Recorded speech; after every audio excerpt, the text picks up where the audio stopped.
Well, welcome everybody that's logged in so far. We're admitting people as they come into this room. So we will be starting this in just a few minutes. Thank you very much for taking the time out of your day to participate in this drop-in meeting. I have some help today in the Zoom meeting. Diana Pullins is helping me today, along with Jennifer Hogue and Andreas Johansson.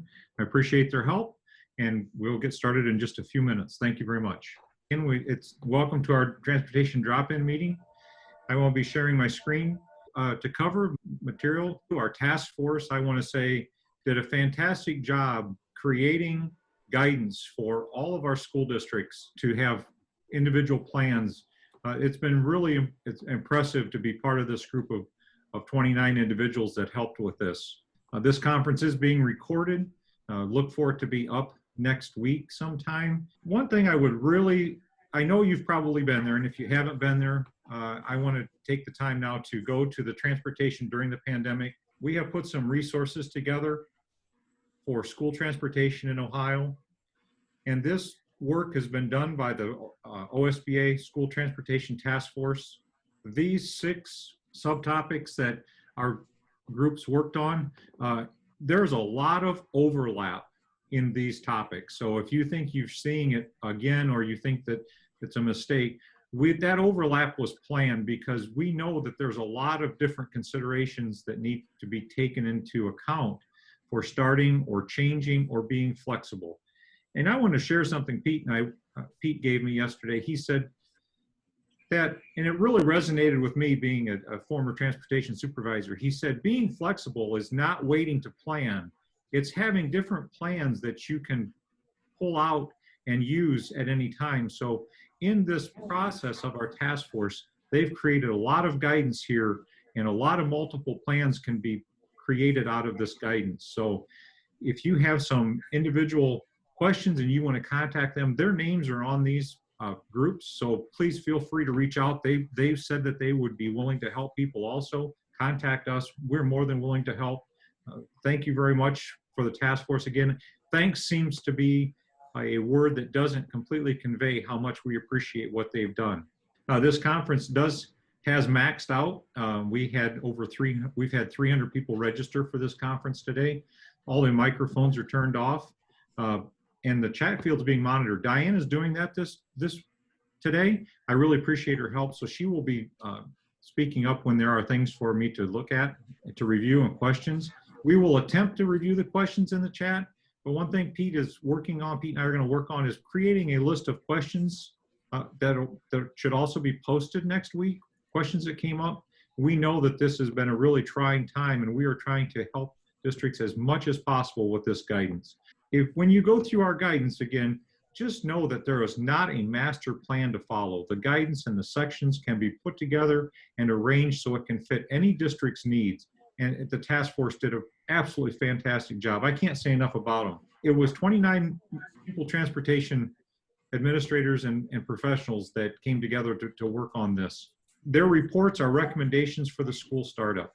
It's not a mandate. These plans are not mandates. These suggestions and these recommendations are not mandates. They're guidance. They're to help you compile your own local plan, or in the case of the way it looks like school's going to maybe be forced to change, that hasn't been decided yet, but you can plan multiple plans. You can be flexible in your planning. Please don't wait to plan. Please don't wait until the last minute to try to do planning. Please try to work out ahead of it. If you don't use the plan, you haven't wasted your time. You've done your due diligence in getting ready for school. There are a lot of other reports that have come out. The STARTS report came out, but a lot of these reports are at a real high level, and what they're saying is that top district administrators need to look at all of these things. Our task force did this already. You really, and I hate to say it with this much emphasis, but you really don't need to go anyplace else for guidance. They did an outstanding job. All of this can work well within any district. We highlighted that page. This is a members page only. You need to log into OSBA to get to it. And all of our previous drop-in meetings have also been recorded and are under those titles. So you can go back and look at and re-watch what the presentations were of each module. I'm not going to go through those today, We are going to hit one or two things, but that's already been done. It's already been covered. We have it in a report. We have it in a video chat that you can follow. Please take time to go back and review that. These were the 6 topics: the training needs, bus stop procedures, cleaning and sanitizing, exposure management, routing, and bus equipment. One segment in a lot of these was communication. Know that there's a way and that you should communicate with your administration, your district, and your bus drivers. This was very, very important. Very important. And talk about communication. Jennifer, you're up next. All right, hopefully I'm still unmuted and you can hear me okay. But I want to talk to you also about communication. Doug talked about, some facets of that, but it's also important to communicate with the legislature. And so you'll see the line there, the world is run by the people who show up. And I use that frequently because at the State House, decisions are made each and every day based upon who has called their legislator, who has shown up to give testimony in committee, or who has written those emails or letters to folks. And so it's very important that we're there sharing our story and telling the news that we need them to hear, because if we're not doing that, someone else is shaping that narrative for us. And so it's important to continue to do that. It's also important that you recognize that you're the experts on these issues, on transportation, on education. And so our legislators come from all different walks of life. They all have different professions and expertise that they bring to the table. But none of them have worn the hats that you wear in terms of transportation. And so it's important that, you're the expert on that, and they look to you as their constituent to help fill those knowledge gaps that they have. And they want and need to hear from you when they're making these important decisions. And so one of the things I wanted to talk about today was an amendment that has been circulating at the State House that would put limits on districts and what you could do in terms of transporting students. This amendment was shopped around in June for inclusion in House Bill 123, which was actually a student and school safety bill. Luckily, that amendment was not included in there, but we believe the genesis for the amendment that was circulated was a decision by a district to provide public transit passes for students who were attending non-public schools and community schools. And while that's allowable, it didn't sit well with some legislators, that decision. And so the amendment would have prohibited districts from giving those passes to any students in grades K through 8. You still would have been allowed to declare those students impractical to transport and provide that payment in lieu of transportation, but it would have removed the current flexibility that you have now to provide those transit passes. Again, luckily this was not included in that bill. We've not seen it circulated again for something else, but it is something that's out there that legislators have thought about, at least in the Senate and in the case of this district. And so I just can't impress upon you enough how important it is as you make these decisions about transportation that you talk with all the players in terms of transportation, but also talk with those legislators. Make sure that they understand the choices your district had to make and why you made those choices, because I think if they have that background information, they'd be more likely to understand why you're making the tough decisions that you're making. And so that's just what I wanted to share with you. In terms of what's going to happen in the legislature next, I'm sure most, if not all of you, saw the news yesterday that the House Speaker was arrested and is being charged with racketeering. That's certainly going to impact how often the legislature is in and how things are going to move. The U.S. Attorney that spoke yesterday in the press conference alluded to the fact that there will be more charges coming. Some of those may or may not be legislators. And so just seeing how widespread this is will determine how much movement and things are able to happen in the legislature this summer and this fall. And so I would encourage you just to be on alert that, things could move quickly even with this happening, and continue to have those conversations with your legislators. Thank you very much, Jennifer. And one thing, we work closely with Jennifer and she works closely with us, and she continues to update us. We have a lot of support from our other teams at OSBA. So if you have any questions about what's coming up, please, and we will relay that information, and we'll try to get it back to you as soon as we know, as fast as it comes out. But Jennifer's team, she has 2 other people on her team, Nicole and Will, and they do a fantastic job of getting to us and watching the bills, and they have ways that we can track this, and we do keep up with this very closely. Thank you again, Jennifer. Thank you. Next up, Andreas Johansson. He's the Director of Technology and Transportation at Streetsboro City Schools. He was on our staff training task force group. One thing in the ODE guide that came up was that there is some training that they think is essential. And so I'm going to have Andreas speak to this. And I'm going to limit my screen share here for a little bit and let him come up with. I am ready for you. Okay. Let's see. I'm going to select the correct screen to share. Hopefully you're seeing our website. Good morning. Again, my name is Andreas Johansson. I'm the Director of Transportation Technology and a few other things at Streetsboro City Schools. We're up in Northeast Ohio. One of the things that we worked hard on in the staff development task force group was to really think about how do we best train our drivers in order to sort of not only comply with some of these issues, but sort of how do we make it easy for them to get a hold of stuff, and how do we make it easy for them to understand how to do a task. So in another drop-in, I shared a video I made for how to disinfect the bus. Very simple, sort of, we had a written policy, written procedure for how to disinfect the bus that we're going to use at Streetsboro. And then I shot a quick video of sort of just showing how easy it is so that there's a high rate of compliance in terms of how to perform that task. What I didn't want and what I don't want for our team at any time is sort of this idea of like, well, here's what it says in writing, so we can just do whatever we feel like. It has to be a little bit more strict, especially in today's environment with the coronavirus. And, you know, it's sort of like a flu outbreak. So like we really have to work together as a team, make sure everyone does it the same way. So in that regard, Doug and Pete asked me to show a few other, I'll just show some snippets so you have an idea, and then you're more than welcome to have these resources. I created a couple of videos around masks. So one of the things I did for our team already this summer is I ordered some, both the tri-ply mask, and I'll show you that video, and then a respirator too, like a 3M respirator, because we're gonna ask our team to disinfect the bus, you know, a couple of times a day. I would rather that they have the real gear, the real equipment, and that so that they don't feel nervous about having to do that task. Because I know it's going to be extra for them. I know that some of them are going to balk at the idea of like having to do, you know, spray chemicals. And we have a couple of the drivers that are a little bit sensitive. So I'm going to, the mask video here, I'm going to try to maximize it. And I'll just play a little snippet of it so you get a feeling for what it looks like. And then I'll show you another video as well. Good afternoon or good morning, whatever it might be. This is Andreas from sunny Talmadge, Ohio. I'm here to show you a quick instruction video of how the respirator will work that we're going to issue to you for when you disinfect the bus. You're also obviously allowed to use this when you drive. What you'll notice is that it's a little bit more difficult to communicate because of the way it muffles your voice. But I wanted to show you how it works so you have an idea. You'll get a 6000 series respirator from 3M. So this is the legit, the real deal.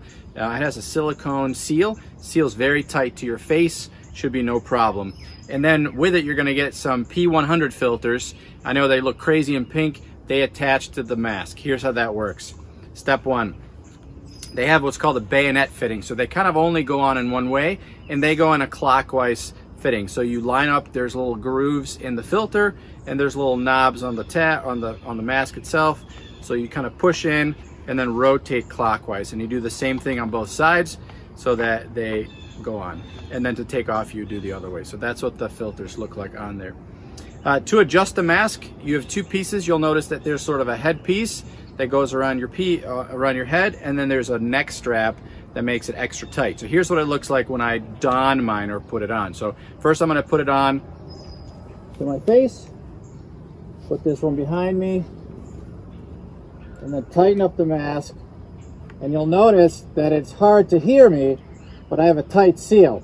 And so to give you an idea there, that's just, you know, step by step on how to use the mask, because I don't want there to be miscommunication. I don't want there to be kind of, let's try to figure it out ourselves. I don't want to leave them hanging in terms of what we're going to do. I want to show you another one that I just produced this morning with the help of a local middle schooler. One of the things that we are working on is for the whole district as well, to say, how's it going to work? How's it going to look? We're obviously going to have masks available for our kids that come on the bus if they don't have their own. And I should mention, this is very important. I'm happy to share it with you if you want to. Our board 2 weeks ago passed a mask policy. So it's actually a board policy now that everyone should wear a mask at all times. There's some exceptions for K2 students when it's not appropriate. And then obviously if there's some folks with medical conditions that prohibits them from wearing a mask, but then that needs to be documented. Other than that, everyone should be in some sort of a mask. Let me show you this one that shows the tri-ply mask, just to give you an idea of another training video. This one will likely go out to the entire school community as long as, or along with the drivers. This one's student focused. I have another one that's very similar that's just focused on an adult, but I'll show you just a quick idea here. Schools. I'm here with a middle schooler today demonstrating how to put on one of these tri-ply masks that we'll likely see a lot of in the fall. Our recommendation is that you give your child plenty of supply worth of masks. Storing it in one of these zip type plastic bags is a good idea. They fit in the backpack, fit in a jacket pocket or whatnot. So we're going to have Emily here demonstrate how to put it on. So first you'll open up the bag. It's important to try to not contaminate the rest of the bags. Pop out a mask, and with the tri-ply masks, they typically have a white side and a blue side. And what you want to remember is that the blue side goes out and away from you. Then there's two other sides too. The bottom one doesn't have a metal crimping piece in it. The top one does. So you'll want to find the white side. That's going to go towards your face. Pleats are going to go down, blue side out. And we're going to use the method strap it, pop it, crimp it. And so Emily's going to demonstrate by first strapping it to her face. And then she's going to grab the top and bottom and she's going to pop the mask, expanding all the pleats to make sure that it covers her face. And then lastly, she's going to crimp it around her nose. It's really important to try to get a tight seal up at the nose, especially if you or your child wears glasses. So as you can see there, my middle schooler loves to be on camera, if nothing else. But I feel like it's important what we've seen so far. I just go out to a regular grocery store or look around campus, and you see about 10 different ways of wearing one of these tri-ply masks. A lot of it's like, you know, chin guard or a feed bag, or it hangs from the one ear, or it doesn't cover the nose. And so we're trying to take some steps to really make sure that, like, here's how it actually works. Later in this video, we also show how to invert the loops. And I don't know if you know that, but for a smaller face, if you just take the back straps and you kind of put one twist in them, that'll put a lot more tension on a smaller face. And so we're hoping that that's going to increase kind of the compliance in terms of wearing a tri-ply mask correctly, because that's likely the type that we're going to see a lot of, and certainly what I'm seeing locally in the Northeast Ohio area. But I also see a lot of people not wearing it correctly. I will say for our buses, sort of one of our regulations or one of our rules will be that we're going to handle non-mask wearing compliance like what we do a dress code violation within the district. But on the buses, it'll be a little bit more strict. It'll be a little bit more strict. So, you know, if you have Johnny comes day one, he doesn't have a mask, we give him a mask, we'll put him on him. You put the mask on and he sits down and then immediately starts taking it off, or can't, you know, doesn't listen to the request to keep that mask on. We're going to give him one or two chances. We're going to refer him to the principals at the appropriate building. And then after that, if they continue not to comply, we're going to suspend them from the bus. We are not going to allow kids to kind of continue riding if they cannot keep a mask on. And so we're starting now, mid to late July, to sort of really go out to the community to start sending that message that it's going to be important. It's board policy. It's required that you do it. It's not going to be an option for you to ride the bus without one. The other thing that we're doing, and this is important, again, like this is going to work for our district and may not work for you, but we're also asking our parents to help out by sort of saying, we're probably not going to drive buses very differently. We only have 20 buses. We transport about 1,400 kids. We're not going to be able to purchase 20 buses and get 20 more drivers in order to space people out. And so that's important for you to think about. We're asking our parents to help us out by driving their kids if they're not comfortable, or you know, somehow kind of help us stagger the kids out a little bit on the bus. So that's all I have. If you have any questions, let me know. If you want to get a hold of these videos, I'd be happy to. Doug, do you want me to put them in the chat, or how do you want to do it? Well, they can go ahead and email me. I've got them, Andreas. Yep. I've downloaded them in a Word document too, that they can go ahead and email me, or you can email Andreas. Please feel free either way. Yep. We will post these videos, or we will post these links also on the transportation during the pandemic page. at a later point, sometime next week when our server's up and everything's working correctly again. Look for it later in the week. But if you want them right away, just send me an email. I'll get you that. I'll get you those links. Yep, happy to share. One thing that's really come up this week has been safety at the bus stop. We've had a lot of districts consider or have temperature taking or adding additional driver duties at the bus stop. We want to make sure that you know that we need to follow this administrative code 3301-83-13. In Chapter C, and it describes that you are to follow all of the rules and regulations. It also says that you are supposed to follow how the drivers are trained in the pre-service training. So make sure that you know what's the training is, what they're receiving, and make sure that you're following that. The driver's test at the bus stop, that's for keeping students safe. We must be followed to be lawful, and they have to stay within the laws and the limits. So things that you ask your drivers to do, the task force, again, provided very good guidance. This was quite a topic of discussion in quite a few of our meetings about, do we allow drivers to have additional tasks at the bus stop? Ultimately, it's a district decision, but just know that there was a lot of good guidance in the task force about this. Wasn't there, Andreas? There was a lot of discussion on this about what we can do at the bus stop. Yeah, it was very fruitful and very productive. And I will say, just to share from a district, we are not planning on asking our drivers to take the temperature. We are going to work heavily with our parents and community members to say, here's a checklist, run through this checklist before you send your kid to the bus stop, because we're not checking temperatures. We just don't have the capacity to do that. The other thing that we're going to do, and I failed to mention that before, we're also going to do a self-check for staff, and that'll go out automatically. It'll be sort of a self-check certification. It'll go out automatically using our all-call system. And so all staff members will get a text message at some point as their day starts, with basically saying, good morning, Andreas, please certify your COVID stuff today. It won't say it, it'll be worded differently, but then it'll take it to a Google form. They'll basically fill out that, yes, I am fit to work. No, I have not been coming in contact with anyone that's an actual confirmation. So we're going to collect that. We're not going to do that on paper. We're going to try to minimize it, but those are some tools too that you could probably employ in your district, the students to the parents, and we'll do the same thing there. We'll have a campaign probably every other day in the beginning, sending a text message out. Hey, here's the checklist for what to look for before you send your child to the bus stop. Wear a mask. Here's how you do it, et cetera, et cetera. Really go kind of overboard to make sure that we get as much help as we can.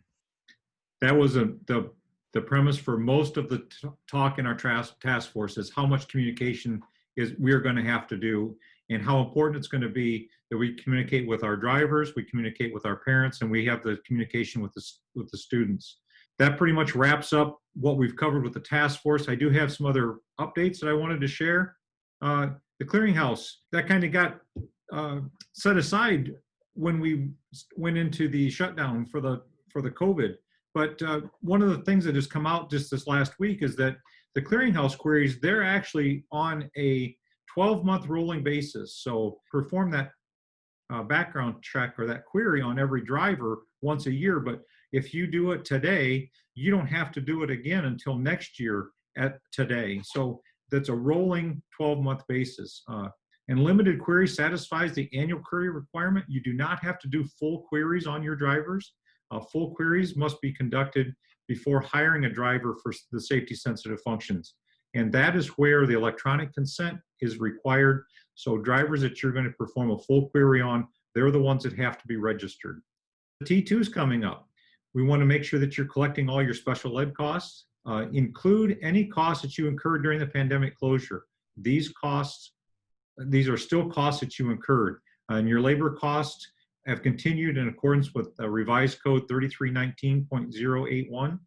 Make sure that you are accounting for those costs. The T2 is the accounting report where you list your costs, and it's a bookend to the T1. The T1 is where you listed what services you're going to provide. The T2 lists the cost that the district incurred for providing that service. This report is due by August 31st. Failure to file this report is the same as failing to file the T1. It can result in a loss of funding, and it can be without warning. Errors in the data can also result in a loss of funding. So if you need help, we do have a program that can help you with those, with that. Identifying special ed costs. The majority of your expenses are going to be regular education costs. So it's easier if you're going to separate costs to separate the special education costs out. Some buses will have a mixed use. Make sure that you allocate the special education cost to that bus. Think of the process. You identify the total cost. You know your dedicated special education cost. You subtract that. That gives you the remaining. The remainder is your regular education cost.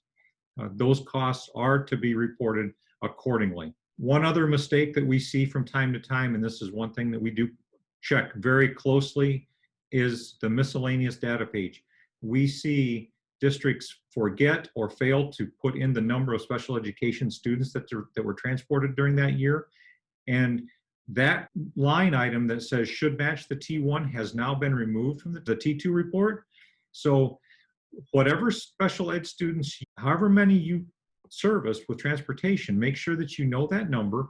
And Excel is your friend. If you create an Excel spreadsheet, you can keep track of every student that you transport for special needs. Report the number of days your school was in session for special education program. What's very important is number 3, you're to put the total number of days that you transported for special education students. That should not, or is close to, multiplying the top line times your school year. But this year, you're going to, ODE's guidance has been to put in the number of days that you transported students. So that's their guidance. If you skip these lines, it could cost you all or some of your special education money. Our VTS program, our virtual transportation supervisor subscription, that changed this year to a school year calendar. So July 1st, we started a new school year, a new subscription level. Check your subscription to make sure your district's enrolled. If you need more information, check our website or contact me or our office. We will get you that new information and you can get signed up and you can renew that subscription. A major benefit of VTS is that we do audit your T2 report. We look at your data. We see how that trends, how your analysis trends. If you want, we can do a cost comparative analysis for your district, and yet we'll compare you to your peers. So those are 2 very important VTS benefits. There's a lot of benefits in the VTS program. Wanted to talk a little bit about the New Year checklist. You know, at this point, we should be getting our physicals completed for our drivers, and that should be entered into ODE's reporting system. We should be checking our driver's records, run the report, and print out the current BMV information. That's a good time to do it. While you're doing all of your other planning, this is a good time to do it. Check your CDL and your pre-service status, and keep in mind that extensions have been enacted. So just know where you stand on those things. Check all your van driver credentials, your physicals, your certificates, renewals, valid license, issuing the district card, the driver card for certification. Those are all things that should be completed before school starts. It's a good time to plan driver in service. Determine how you'll provide it. Are we going to do it in small groups, online interactive, YouTube trainings? Consider multiple, shorter subject-specific trainings. Always know that you should have proof of attendance, whether it's a sign-in sheet, a certificate. Know that you should have some sort of proof of attendance. This year, we'll probably spend some of our time training our drivers on how to put on masks, how to sanitize our bus, what's expected at the bus stop. These are all very valid things for your driver in service. Another thing I think is important with a long absence from driving buses is give the driver some time to get reacquainted with their bus. Make sure they have the ability to remember how your depth perception is changed by looking into a mirror. It's a good time to review some of those skills. Remember, we still have to approve our bus stops. That's something for our school board. Make sure that the school board has those approvals, has that list. The routes and times, you shouldn't include the names of the students, but you should have the routes and the times, or the stops and the times. Other things to consider are the parents and the bus riders. You know, this year we should have parents signing up to ride the bus. We will need that information to make accurate route planning and flexible planning. It'll take multiple contacts at this time.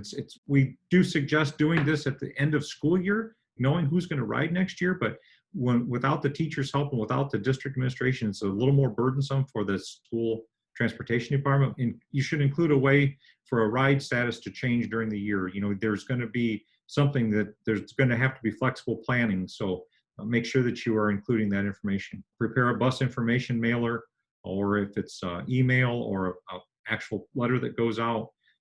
Things that you should include are what you're going to require for masks, how you're going to do the health checks before leaving the house. You'll have to also inform parents and students that they're going to have assigned seats and that some sort of social distancing or physical distancing at the bus stop should be expected for students to follow. I've really appreciated giving you this information today. We certainly hope that your school planning goes well for your school year. We really are here for you. We haven't taken the summer off. We've been here. Our task force has done an extreme amount of work. They've painstakingly gone through a lot of information to bring you that information. We will have another drop-in meeting on Wednesday, August 5th. Any questions that you have, feel free to contact us, call, email. We are here.